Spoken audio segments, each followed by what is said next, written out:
বিসমিল্লাহির রহমানির রহিম। আসসালামু আলাইকুম।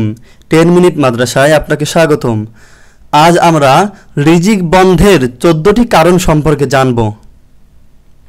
আপনারা দেখবেন এসব কিছুর মধ্যে অধিকাংশ আমল এমন আছে যা আমরা নিয়মিত করে থাকি, সুতরাং দেখা যায় আমরা নিজেরাই নিজেদের রিজিক বন্ধ করি।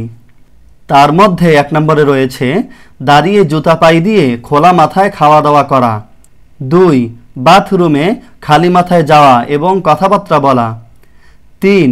মেহমানকে বোঝা মনে করা। 4. হাত না ধুয়ে বিসমিল্লাহ পাঠ করা ব্যতীত খাবার খাওয়া। 5. মসজিদের ভিতর দুনিয়াবি কথাবার্তা বলা। 6. ফকিরকে ধিক্কার দেওয়া অথবা তাদেরকে গালমন্দ করা, গলা ধাক্কা দেওয়া। 7. মাগরিবের পর বিনা কারণে ঘুমানো। 8. নামাজ কাজা করা। 9. মিথ্যা কথা বলা। 10. গান বাজনায় খুব মনোযোগ দেওয়া। 11. সন্তানকে সারাক্ষণ গালমন্দ করা। এটা অধিকাংশ নারীদের অভ্যাস।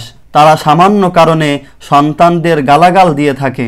দেখা যায় সন্তানকে দিনদারির জন্য বকাঝকা করে না, বরং দুনিয়াদারির জন্য বকাঝকা করে বেশি। 12. পবিত্র কোরআনকে অজু ছাড়া ধরা। 13. গায়েরে মাহরাম দেখা, অর্থাৎ বেগানা নারী বেগানা পুরুষকে এবং বেগানা পুরুষ বেগানা নারীকে দেখা। 14. পরিবার পরিজনের সাথে ঝগড়া ফাসাদে লিপ্ত থাকা।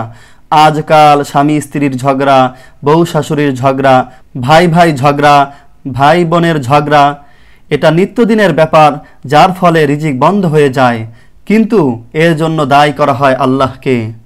তাই আসুন আমরা এই 14টি কাজ পরিহার করি এবং আল্লাহ তাআলার কাছে দোয়া করি তিনি যেন আমাদের রিজিক বন্ধ না করেন এবং আমাদের রিজিক থেকে বরকত না উঠিয়ে নেন। আল্লাহ আমাদের সবাইকে সেই তৌফিক দান করুক, আমিন।